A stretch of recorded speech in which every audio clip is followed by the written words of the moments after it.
ওই যে প্রতিদিনের মতো মেঘ ঘুমোলেও পাড়া জুড়োলো আর আমার একটু কাজে বসতে ইচ্ছে হলো। আর এই ঠান্ডায় বাইরে কাজ করা বড্ড কষ্টকর, তাই এই মশারির ভেতর লেপ মুড়ি দিয়ে পা মুড়ে কাজ করছি বসে বসে।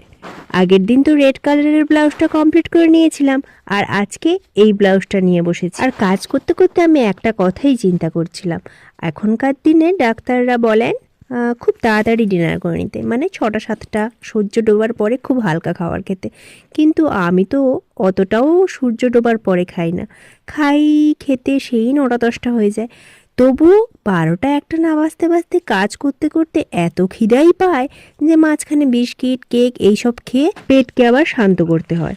নর্মাল খাওয়া দাওয়া করেও যদি এই অবস্থা হয়, তাহলে ডক্টরের কথা অনুযায়ী যদি সূর্যাস্তের পর আর না খেয়ে থাকি, তাহলে তো আর হয়েই গেল। এভাবে খিদা পায় শুধুমাত্র আমি আছি না, আর কারো রাতে কাজ করলে খিদা পায় খেতে হয় এমন কেউ আছো? কমেন্টে জানিও তো।